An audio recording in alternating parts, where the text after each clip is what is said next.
Bem-vindos ao podcast sobre a água do jornal Água e Ambiente, o primeiro de 2025. Com o objetivo de promover uma gestão sustentável da água, o Governo tem em marcha, desde junho de 2024, a estratégia Água que Une, que assenta numa abordagem integrada de colaboração entre o Ministério do Ambiente e Energia e o Ministério da Agricultura e Pesca. Colmatar as limitações existentes de disponibilidade do recurso, tanto no segmento urbano como no setor agrícola, que absorve 70% da água captada anualmente em Portugal, é o grande objetivo do grupo de trabalho constituído no passado mês de julho e cujas conclusões serão apresentadas em breve. Estava previsto que essas conclusões fossem conhecidas no final do mês de janeiro, mas ainda estamos a aguardar. E, nesta espera, já se instalou algum receio de que a estratégia Água que Une seja tomada pela agricultura. Será? Só depois de conhecida poderemos perceber e avaliar. Para falarmos sobre a estratégia Água que Une, temos o João Pedro Matos Fernandes, consultor do Instituto do Conhecimento da Abreu Advogados, e o Diogo Faria de Oliveira, administrador da Defining Future Options, ambos residentes do podcast Água do jornal Água e Ambiente. E temos o gosto de ter connosco, como convidada, a engenheira Sara Correia, técnica da Zero para a área dos recursos hídricos.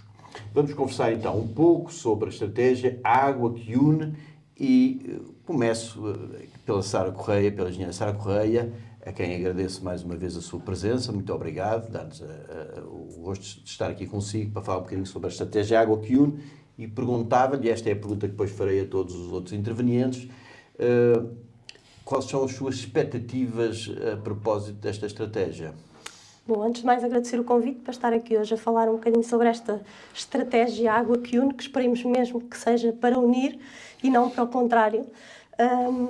Portanto, relativamente às expectativas, antes de mais dizer que o facto de ter sido constituído um grupo de trabalho exclusivamente para encontrar soluções para aqueles que são os problemas hídricos do país é desde já um ponto positivo, ou seja, sinaliza um compromisso político em encontrar de facto essas soluções. Portanto, aquilo que nós gostaríamos muito que acontecesse é que esta estratégia, aquilo que saiu do trabalho que foi desenvolvido nos últimos meses por este grupo de trabalho, é que esta estratégia nos traga soluções equilibradas, soluções sustentáveis, que possam de alguma forma equilibrar aquilo que são as necessidades da água para os vários usos, mas também as necessidades da água para os nossos ecossistemas, ou seja, as necessidades ambientais. Depois que esta estratégia não esqueça ou tenha em consideração aquilo que vão ser os cenários climáticos que nós vamos ter pela frente nas próximas décadas. Portanto, aquilo que sair desta estratégia deve ter isso em conta sem qualquer falta. Porque será uma resposta, no fundo, a esses cenários, não é? Exatamente. Tem que ser, obviamente, uma resposta a esses cenários. Agora, resta saber se, de facto, aquilo que vai sair desta estratégia vai ser uma resposta nesse sentido, onde não fiquem esquecidas as necessidades ambientais e não seja unicamente uma estratégia para dar resposta às reivindicações que têm vindo a ocorrer pelos vários setores, nomeadamente pelo setor agrícola. Sim, senhor. Muito bem. Expectativas, João Pedro? Muito obrigado. Antes de mais, cumprimentar a Sara. É um prazer tê-la aqui connosco. Dizer que a minha opinião vai muito perto da opinião dela. A primeira coisa que eu digo tem a ver com o nome Água que Une. Une o quê? Acho que é um nome muito rico, mas que permite interpretações muito diversas. Une a água e os usos, une a água e os territórios, se assim une a água e o conjunto dos ecossistemas, se assim for, é de facto uma boa união. Fica-me sempre aquela ideia, até muito a propósito do momento em que ela foi lançada e das declarações que foram feitas, que esta Água que Une pode ter um desejo que é unir bacias hidrográficas. E se assim for, é um disparate. É óbvio que saúdo, e já o fizemos aqui, quer eu, quer outros convidados, saúdo a iniciativa de lançar uma estratégia destas. Em primeiro lugar, acho que esta estratégia, de facto, não pode ser pensada para o dia de hoje, mas pode, como muito bem a Sara dizia, tem que ser pensada para um futuro em que vamos ter menos água. Isto é, nós vamos mesmo ter menos água no futuro, não nos enganemos com o que tem chovido, e, portanto, a tendência é uma tendência decrescente, menos 1% ao ano, o que pode parecer pouco, mas em 20 anos quer dizer menos 20%, e por isso tem que ser pensada não para a disponibilidade que temos hoje, mas para gerir a disponibilidade que vamos ter amanhã e que sabemos que vai ser menor. A grande expectativa que eu tenho é que esta seja uma estratégia que pense muito mais na procura e na eficiência e na eficiência e muito menos na oferta. Acho que aumentar a oferta quando vamos ter menos água é um desejo que se não vai cumprir nunca e, portanto, deve ser mesmo pensada no sentido de otimizar a procura, de promover muito a eficiência em todos os sistemas, nomeadamente nos sistemas de rega da agricultura, que se lembre sempre que a água não é só nossa, é de todas as espécies, que os rios precisam de água sem ter nenhum uso direto a ser feito dela e que encontre e que robusteça soluções alternativas para o uso da água, onde, por exemplo, as águas dos residuais tratadas são, obviamente, um muito bom exemplo. Muito bem. Diogo, isto vai perfeito. Muito obrigado. Dar as boas-vindas à Sara Correia. Ora bem, eu concordo, eu diria quase que em absoluto, com estes pontos e, portanto, ia-me focar num outro ponto da estratégia, que é na formalidade. Portanto, em Portugal há um quadro de planeamento muito bem definido. Há uma lei da água, há um plano nacional da água que devia ter começado a ser revisto em 2024 para entrar em 2026 e, de resto, há os planos de bacia e por aí fora e, portanto, eu creio que o quadro institucional está lá. Aparece uma estratégia que é a água que une e o que é que ela diz? Que esta estratégia tem o objetivo de dar orientações para o Plano Nacional da Água, que é coordenado pela APA, e orientações para um novo Plano de Armazenamento e Distribuição Eficiente da Água para a Agricultura, que vai ter o nome de Plano Rega, ok? E que é coordenado pela EDIA. Portanto, é um documento de apoio à decisão e também isso é louvável, já todos o dissemos. Creio que a Ministra fez bem em não partir diretamente para um Plano Nacional da Água numa situação crítica de cada vez menos água e de ter um plano de reflexão a montante do Plano Nacional da Água.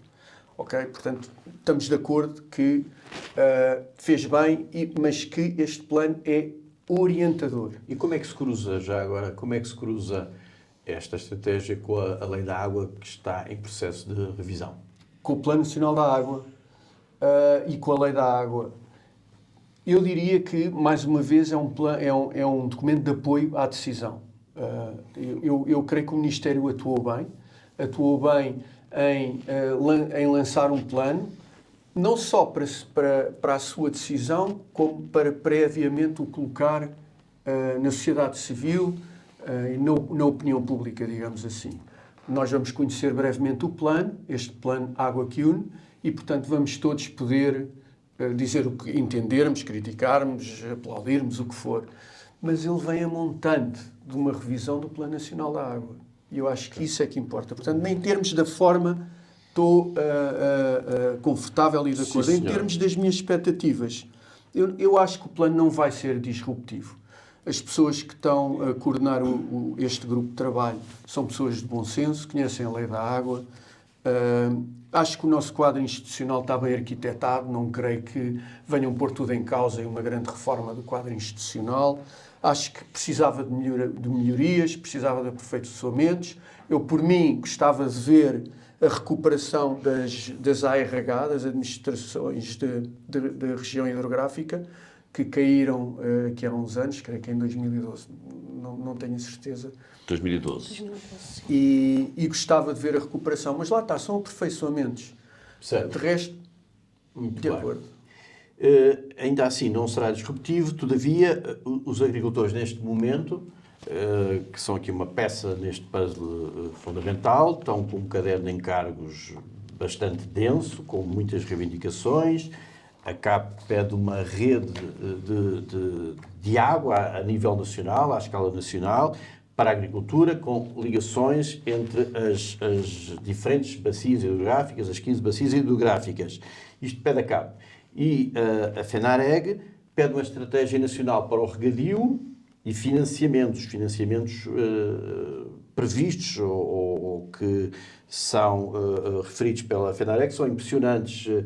Um artigo está publicado no portal Água e Ambiente Online. A FENAREG fala de necessidades de investimento de 2 mil milhões, que incluem novas infraestruturas de armazenamento, a modernização dos sistemas e a expansão do regadio.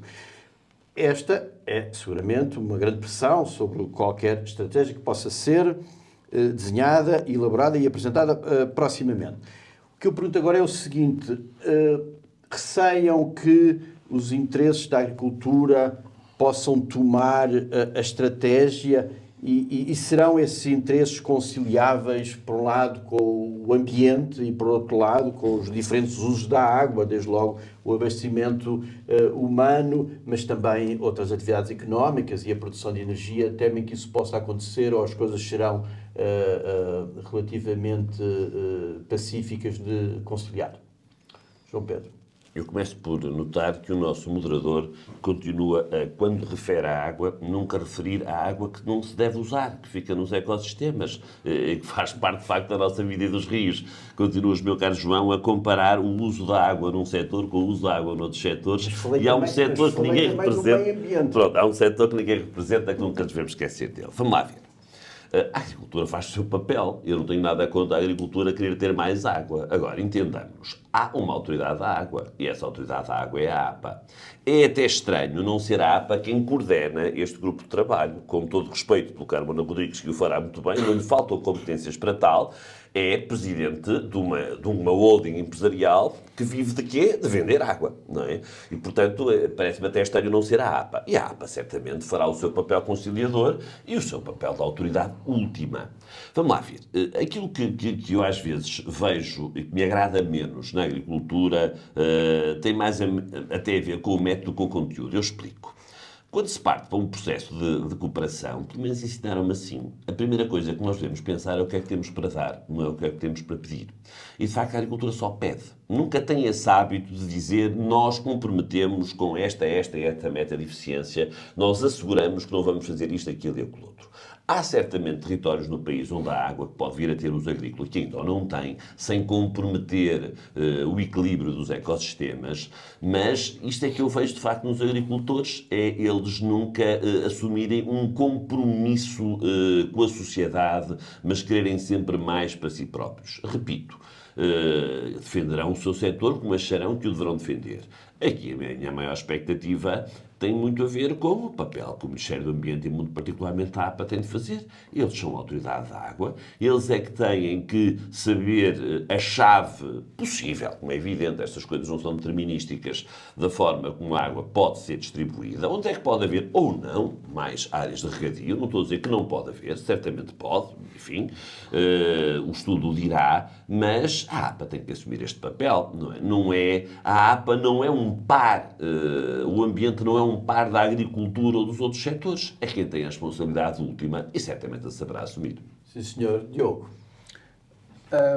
Eu, mais uma vez, acho que este documento não vai ser disruptivo, não vai entrar... até porque se chama Água que une, senão não se podia chamar que une. Não vai entrar em conflitos ou uma guerra de água, digamos assim. Pelo contrário. De qualquer maneira, acho que também não é este documento que define a estratégia agrícola para os próximos 10 anos. Isto é um documento baseado na água. A estratégia agrícola para os próximos 10 anos existe e está num documento que se chama Agenda de Inovação para a Agricultura 2030. Ok? Que estabelece as políticas e a estratégia para o setor agrícola. Na estratégia é defendido o uso eficiente da água, mas também é defendido o reforço da disponibilidade de água para a agricultura, dizendo, no entanto, que tem de garantir a sua utilização sustentável. Mas, neste documento, descobri um dado interessante, que é que a superfície agrícola utilizada em Portugal é de 3,6 milhões de hectares, o que corresponde a 40% do território nacional. E, portanto, não vejo que esta superfície agrícola utilizada possa aumentar significativamente. Já ocupa 40% do território nacional. E, portanto, mais uma vez, acho que estas preocupações das associações que representam os agricultores, enfim, são as preocupações deles, mas se a expectativa deles é que este documento venha resolver, não acho que seja aqui. Sim, este senhor. documento não vem dizer agora há mais área agrícola ou agora vamos dar mais não sei quantos milhões de metros cúbicos. Milhões de metros cúbicos de água ainda se pode falar. Agora, aumentar áreas, isso não é aqui. Há de ser num outro documento, e se a gente seguir esta agenda de inovação para a agricultura 2030, é aquele que está lá. Sim, senhor. Senhora Sara Correia, está tranquila relativamente à possibilidade da agenda, da estratégia ser tomada pelos agricultores? Ou há razões para estar preocupada ou nem por isso? Assim, tranquila, não posso dizer que esteja, porque de facto ainda não sabemos o que é que vai estar nesta estratégia, e a verdade é que o setor agrícola tem vindo de facto a reivindicar por mais água. Ou seja, independentemente da água que exista no futuro, a reivindicação vai sempre no sentido de terem mais água para mais áreas de regadio.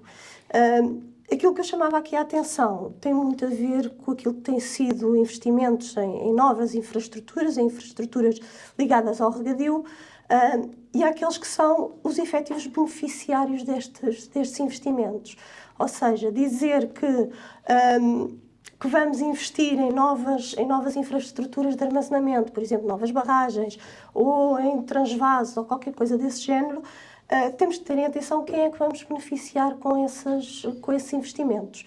E aquilo que tem acontecido é que quem beneficia fortemente deste tipo de investimentos públicos são praticamente, na sua maioria, os grandes proprietários, ou seja, nós não estamos aqui a falar de reivindicações da pequena e da média agricultura, portanto, nós estamos aqui a falar de reivindicações dos grandes grupos económicos ligados à agricultura. Portanto, são esses que estão sempre numa situação de privilégio quando se fala em investimentos para garantir nova oferta de água.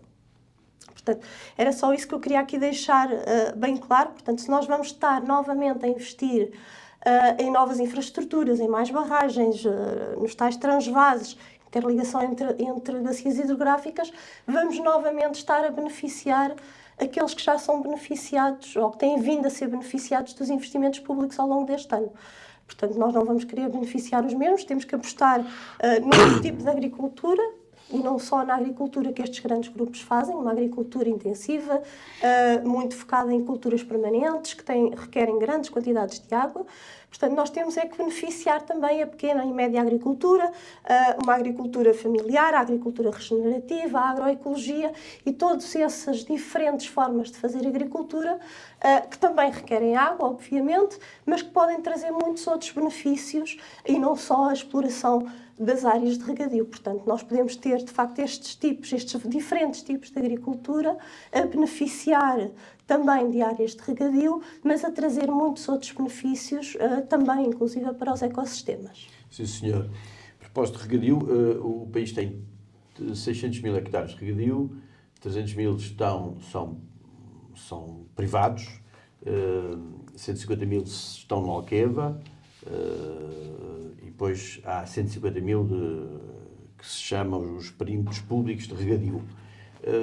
Fala-se também em mais regadio. Eu pergunto-vos se a opção não deveria ser por modernizar os tais 150 mil hectares que existem de perímetro público de regadio que estão basicamente abandonados. Se de facto a aposta não devia ser pela modernização desses hectares.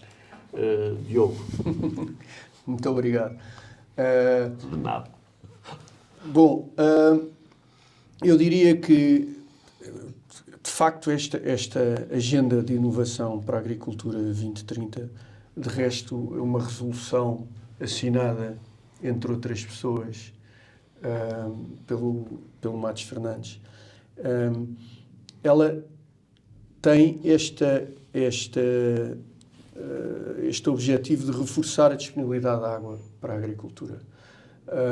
Fala-se muito do desperdício que a agricultura tem, das perdas que a agricultura tem, da eficiência que a agricultura deveria gerar e não está a gerar, e com isso provavelmente criar um balanço hídrico em que não seria preciso tanto mais água, mas sim a mesma água mais bem gerida.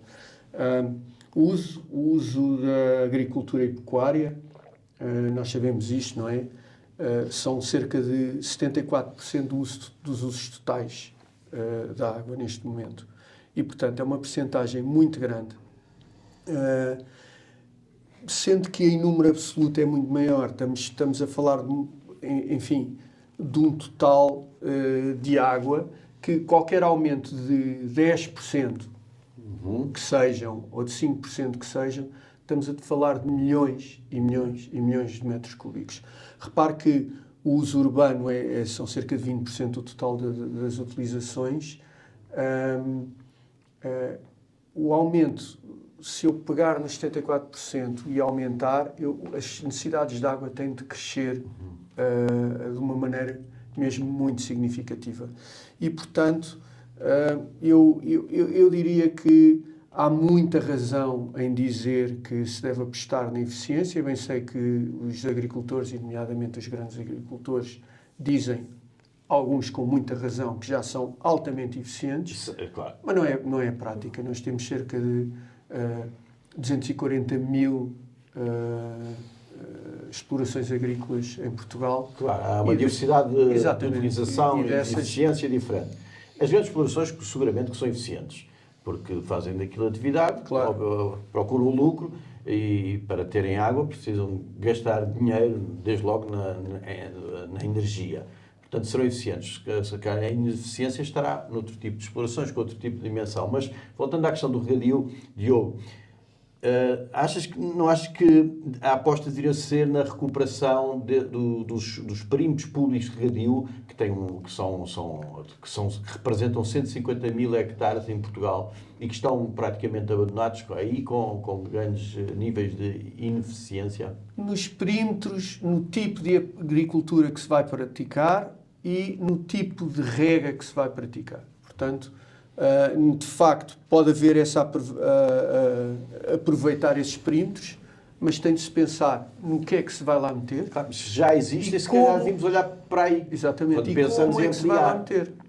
Não? Não, a resposta é quase óbvia. É óbvio que se deve começar por fazer a recuperação desses mesmos perímetros e torná-los mais eficientes e, como diz o Diogo aqui bem, não repetir culturas porque era assim que se fazia. Muito provavelmente temos que encontrar outras espécies de cultura para poder fazer nesses mesmos perímetros. Dizer que esta estratégia da agricultura, que o Diogo já falou duas vezes, e como da propriedade, foi de facto, quando eu estava na minha anterior gerência, muito bem vista por mim. Explico porquê. Porque, de uma maneira geral, as estratégias da agricultura estão muito associadas aos fundos que ela poderá vir a ter. Esta foi a primeira estratégia de que eu me recordo que foi feita sem pensar em PAC nenhuma. E, portanto, foi uma estratégia feita a pensar num setor de atividade. E eu direi que exatamente por ser tão equilibrada, acho que escolho bem o termo, entre aquilo que é a necessidade de desenvolvimento do setor e os recursos que ele consome e que deve consumir cada vez menos, que deixou os agricultores tão mal dispostos com então o Ministro da Agricultura. Acho que essa grande má disposição vem daí. De uma maneira geral, os agricultores estão habituados a que o Ministro da Agricultura seja o Presidente do Sindicato dos Agricultores. E quando apareceu uma Ministra com um olhar diferente, ela foi vilipendiada. Muito bem, Sara. Que regadio é que devemos procurar recuperar? Devemos pensar em novos regadios ou, antes, pelo contrário, devemos pensar em recuperar um regadio que está mal explorado, que é ineficiente, que é perdulário na utilização do recurso água? De facto, trabalhar e investir na questão das perdas na agricultura é absolutamente essencial antes de começarmos a pensar em novas áreas de regadio. Mas há aqui uma questão associada àquilo que são os regadios existentes, ou seja, foram, como eu disse há pouco, fundos públicos que foram investidos na construção destes regadios, e há uma coisa que está na lei e que não tem sido aplicada, que tem a ver com as taxas de beneficiação, ou seja, deveriam ser os beneficiários desses regadios que deveriam, ao longo de todos estes anos em que usufruíram desses perímetros de regra, terem ido financiando a manutenção destes sistemas. E isso não aconteceu. Ou seja, apesar de estar na lei que eles deveriam pagar esta taxa de beneficiação, a verdade é que isso não tem acontecido. E, portanto, daí termos chegado a este ponto em que temos os nossos regadios públicos com perdas elevadíssimas na ordem dos 30% a 35%. Portanto, obviamente que tem que haver investimento nestes regadios, mas se calhar não à conta do erário público, ou seja, também tem que ser quem usufrui, quem tira partido destas áreas de regadio, Deve ser chamado a pagar a conta, efetivamente. Sim, senhor. E agora vamos para a última questão, que é como é que poderíamos criar realmente uma estratégia integradora quando se pensa tivesse em conta os diferentes usos da água, mas também o meio ambiente. Repito, focada sempre muito na eficiência e na procura. Isso é o que me parece mais importante, encontrando soluções de aumentar essa mesma eficiência e de procurar outras fontes, como seja a reutilização das águas residuais. Mas deixem-me fazer de engenheiro civil, porque sou engenheiro civil. Eu sou dos que acho, e já acho há uns anos, que faz falta uma barragem em Portugal.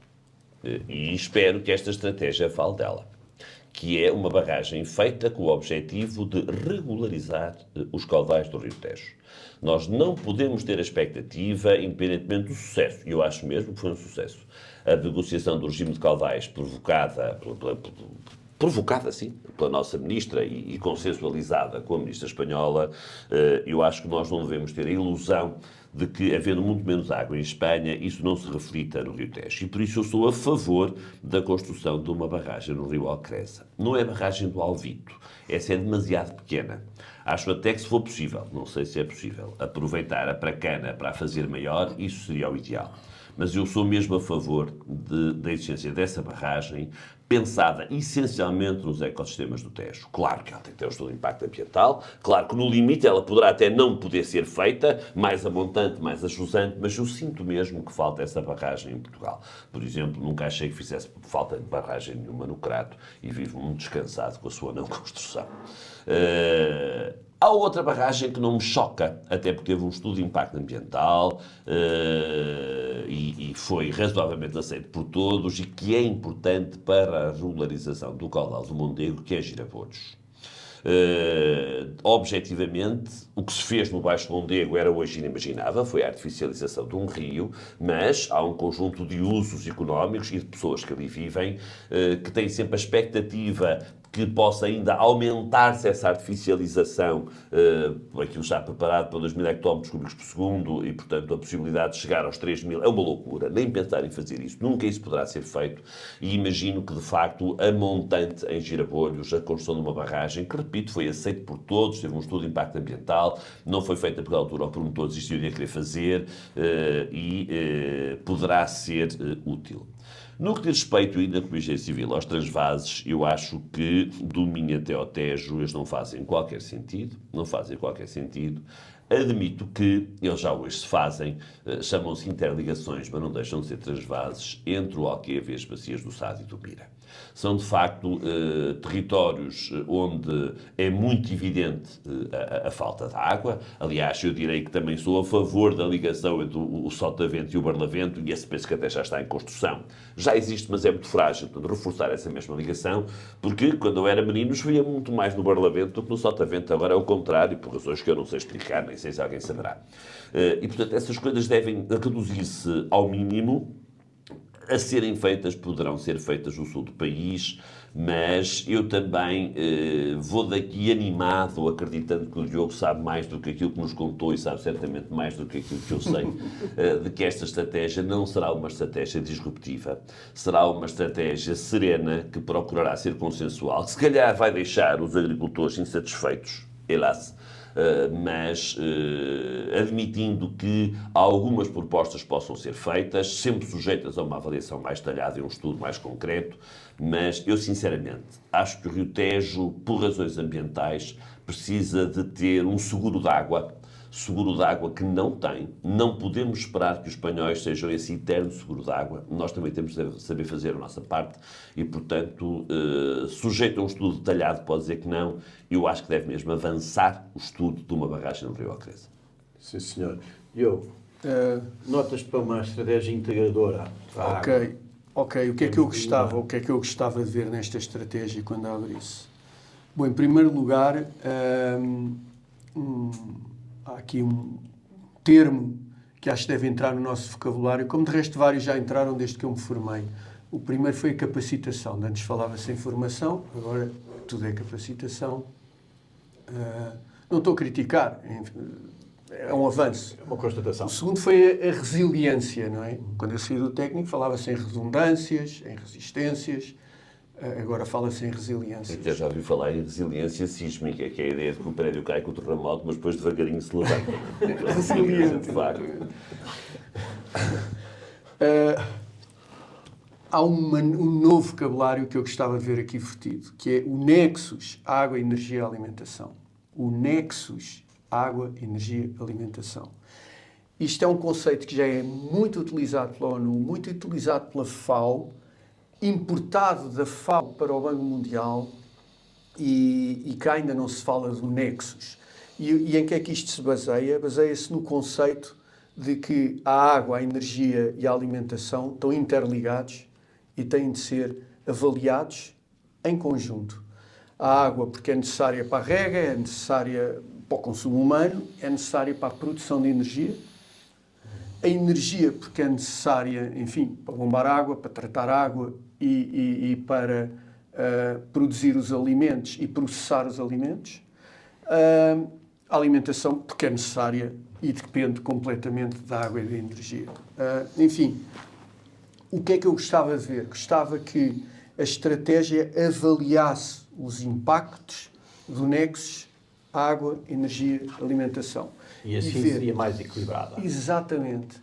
No conjunto, qual é o impacto? Enfim, por exemplo, não só o impacto ambiental, que falou muito bem, mas o impacto deste nexus, destas novas barragens. Como é que elas equilibram este nexus, água, energia, alimentação, todos estes novos projetos ou outros que se possam pensar? No fundo, é acrescentar ao nexo que já conhecíamos e bem, da água, energia, à alimentação. A alimentação, precisamente, é isso mesmo. Senhor. Sara, engenheira Sara Correia. Bom, da nossa parte, e aqui falo também em nome da Zero, nós gostaríamos que esta fosse uma estratégia, como eu falei ao início, com soluções equilibradas, que permitisse equilibrar aquilo que são as necessidades agrícolas, as necessidades do setor urbano, de abastecimento, mas fundamentalmente as necessidades ambientais. Ou seja, uma estratégia que permita eliminar ou comatar algumas das lacunas atualmente existentes, nomeadamente ao nível de informação, de monitorização dos recursos hídricos, uma estratégia que tivesse em conta o ordenamento do território e uma gestão da água ao nível das bacias, e não uma gestão que extravasa a área das bacias hidrográficas, e depois uma estratégia que investisse fortemente na questão da eficiência. E aí recordo novamente também a questão da reutilização das águas residuais tratadas da APR, que é fundamental nesta altura. Sim, senhor. Acrescenta, no fundo, mais um pé, que é o pé do ambiente. Exatamente. Sim, senhor. E muito bem. E vamos agora para a parte final do nosso podcast com a nomeação, a indicação, primeiro da decisão. Começo aqui com o João Pedro. A decisão do mês e depois a figura do mês. Começamos pela decisão e depois vamos à figura. A decisão, eu direi que é a decisão disparatada do mês, e deste mês e dos próximos, que é usar o dinheiro do Fundo Ambiental para pagar uma ponte rodoviária da Figueira da Foz. Aliás, o Presidente da Câmara da Figueira da Foz, com muito estímulo, vinha dizer: bom, o que me importa é que se faça a ponte, porque eu acho que ele próprio achou esquisito que o Governo tenha decidido utilizar o dinheiro do Fundo Ambiental. É de facto um disparate. O Fundo Ambiental não foi de certeza feito para aumentar a carbonização e as emissões e, portanto, utilizar o fundo... Eu não estou a dizer que a ponte não faz falta. Claro. Agora, utilizar o Fundo Ambiental para pagar uma ponte rodoviária é a decisão tola do mês. Para promover a utilização de combustíveis fósseis. Diogo. Bom, a decisão do mês, ou a entidade do mês, para mim é a Indaqua. A Indaqua comprou uma empresa em Espanha que se chama Hidrogestión, que é atualmente concessionária de serviço em vários municípios, nas províncias de León, Granada, La Rioja, Jaén, não sei se estou a dizer isto bem, e Toledo. Ok? Para além de uma outra que já tinha em Maiorca. E, portanto, nós hoje temos uma empresa portuguesa estabelecida na Península Ibérica. Muito bem. É uma empresa que está a crescer, está completamente em contraciclo com todas as outras. As outras empresas privadas estão a reduzir, porque as concessões estão a chegar ao fim e não há novas concessões em Portugal. E a Indaqua compra a Plainwater, fica com aquelas 3 concessões que ainda estavam na SACIR, cá em Portugal, e agora consegue entrar pelo mercado espanhol. Mas repare bem, isto é importante reter. Em Espanha, nos próximos 2 anos, vão abrir 120 concessões de águas, em 2 anos, que estão no fim e que vão novamente ao mercado. Em Portugal, o mercado das concessões está parado. E é para lá que ainda custa a olhar. E é para lá que ainda está a olhar. Mas o PRR espanhol, lá chama-se PERTE, tem lá inscritos 2.000 milhões de euros para a digitalização de redes de água. Pronto. Quer dizer, onde é que este mercado espanhol vai estar comparativamente com o nosso daqui a 10 ou 20 anos? Sim, senhor. Parabéns à Indaqua. Parabéns à Indaqua. Sara, Bom, eu como decisão do mês vou referir a decisão judicial que anulou a declaração de impacto ambiental da barragem do Pisão e que no fundo veio dar razão à ação que foi interposta por um conjunto de ONGs nacionais e portanto parece-me que foi uma decisão acertada. Vamos ver o que é que acontece daqui para a frente. sim, senhor.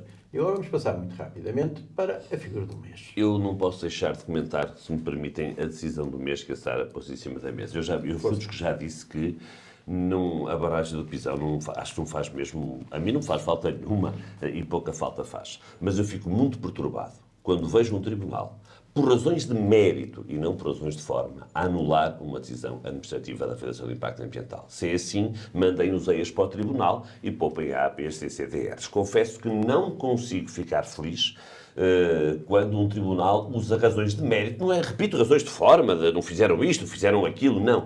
Dizer que a APA avaliou o impacto ambiental, mas avaliou mal. Eu sei mais do que eles e não sabem. E tomar uma decisão diferente, confesso que não, independentemente daquilo que é a conclusão, acho que as razões são más e muito preocupantes. Muito preocupantes. Para mim, a personalidade do mês é o Sr. Ministro da Economia. E é o Sr. Ministro da Economia e do Mar pela aprovação do PAER e da possibilidade de usar um recurso hídrico, ou num recurso hídrico, a geração de eletricidade a partir de fontes renováveis com o offshore.